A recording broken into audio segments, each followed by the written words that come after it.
Friends, मैं teacher Sangeeta Singh और आज आप लोगों को मैं समझाने वाली हूँ कक्षा 10वीं विषय हिंदी का तीसरा पाठ बादल को घिरते देखा है, जिनकी कवि कौन है? नागार्जुन जी हैं। नागार्जुन जी की कविता समझाने से पहले मैं नागार्जुन के जीवन परिचय के बारे में आप लोगों को थोड़ी सी जानकारी दे देती हूँ। बोर्ड परीक्षा के उद्देश्य से 1 नंबर का प्रश्न आता है जीवन परिचय से संबंधित। अगर हम थोड़ा सा जानकारी रख लेते हैं तो उन प्रश्नों को हम क्या कर सकते हैं? सॉल्व कर सकते हैं। तो चलिए ध्यान देते हैं हम लोग जो है वो नागार्जुन के जीवन परिचय पर। तो नागार्जुन का जन्म जो है वो 30 जून 1911 को मधुबनी बिहार के सतलखा नामक गांव में हुआ था। वैसे इनका एक्चुअल नाम तो जो है वो वैद्यनाथ मिश्र था, लेकिन ये जो है वो हिंदी साहित्य में जो है वो उपनाम से जो है अपनी रचनाएं लिखते थे।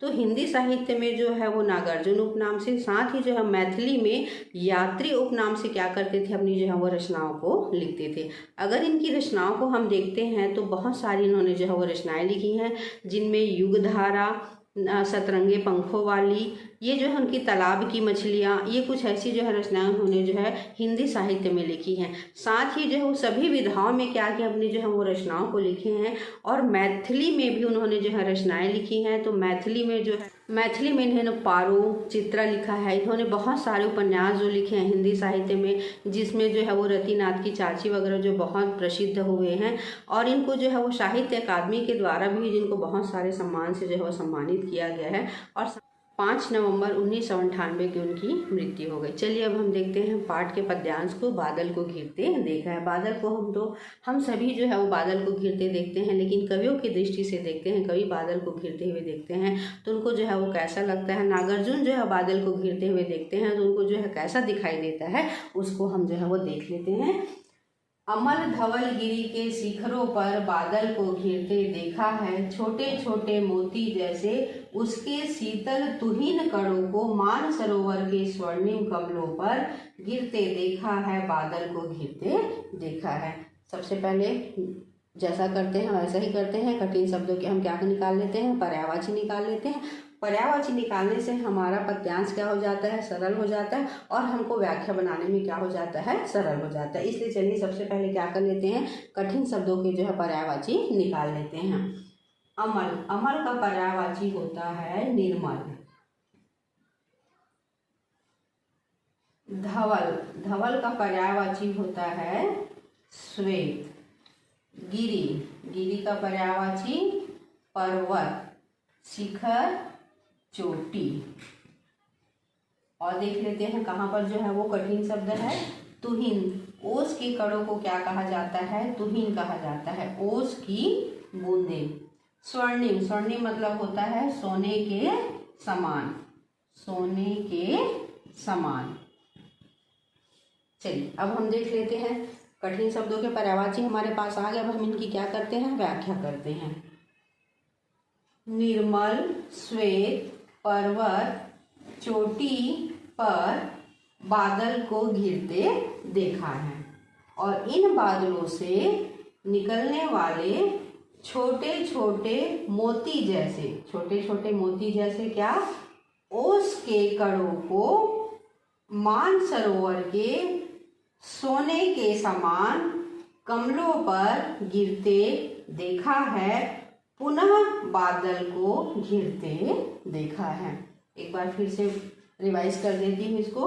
निर्मल श्वेत पर्वत के चोटियों पर बादल को घिरते देखा है और इन बादलों से निकलने वाले छोटे छोटे मोती ओस के कणों को मान सरोवर के सोने के समान कमलों पर गिरते देखा है, पुनः बादल को घिरते देखा है। बहुत ही सरल अभ्यास है।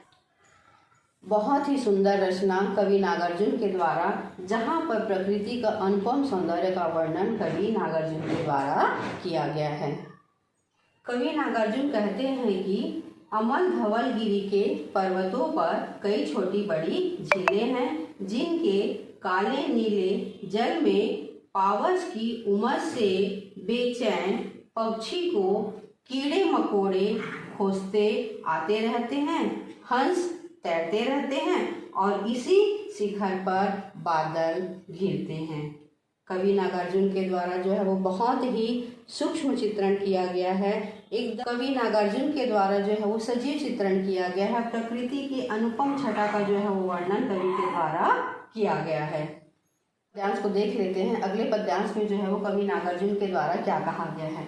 ऋतु बसंत का सुप्रभाव था, मंद मंद था अनिल बह रहा, बालारूढ़ की मृदु किरणें थी, अगल बगल स्वर्णाभ शिखर थे, एक दूसरे से विरहित हो अलग अलग रहकर भी जिनको सारी रात बितानी होती, निशा काल के चिर अभिशापित बेबस उन चकवा चकई का बंद हुआ क्रंदन, फिर उनमें उस महान सरोवर के तीरे शैवालों की हरी दरी पर प्रणय कलह छिड़ते देखा है, बादल को घिरते देखा है। पुनः हम क्या कर देते हैं, कठिन शब्दों के पर्यायवाची निकाल लेते हैं।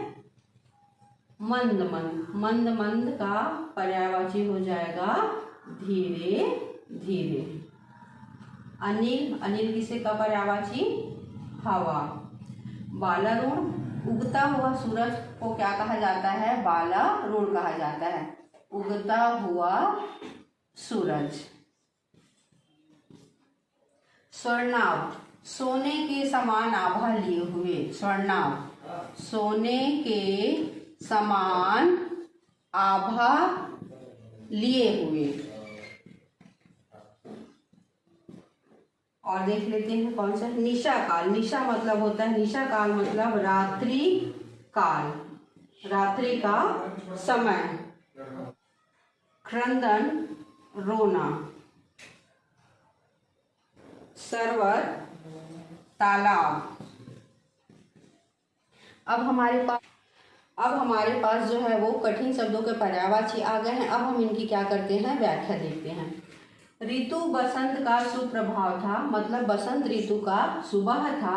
मंद मंद था अनिल बह रहा, मतलब धीरे धीरे हवा बह रही थी। बालारूढ़ की मृदु किरणें थी, अगल बगल स्वर्णाभ शिखर थे। उगते हुए सूर्य की किरणें जब शिखर पर पड़ती हैं तो वह शिखर जो है वो सोने के समान आभा लिए हुए प्रतीत होता है।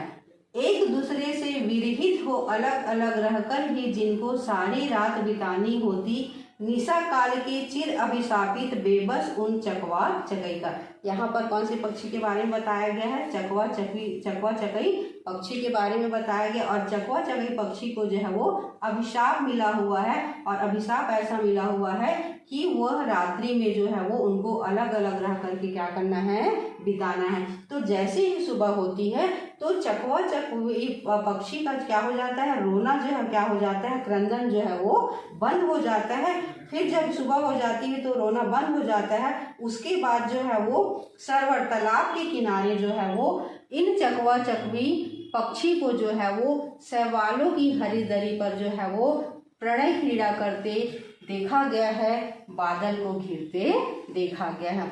पुनः इसका एक बार रिवाइज कर देती हूँ। बसंत ऋतु का सुबह था, धीरे धीरे जो है हवा बह रही थी। सूर्य, उगते हुए सूर्य की किरणें जब शिखर पर पड़ती हैं तो सोने के समान आभा ली हुई दिखाई प्रतीत होती हैं। और साथ ही जो है वो चकवा चकई जिनको अभिशाप मिला है कि वह रात्रि में जो है वो एक साथ नहीं रह सकते हैं, तो जैसे ही सुबह हो जाती है तो उनका रोना क्या हो जाता है, बंद हो जाता है। और सुबह होती है तो वो तालाब के किनारे जाकर के शैवालों की हरी दरी पर इनको प्रणय क्रीड़ा करते देखा गया है, बादल को घिरते देखा गया है। नागार्जुन के द्वारा जो है वो सूक्ष्म चित्रण जो है वो यहाँ पर किया गया है।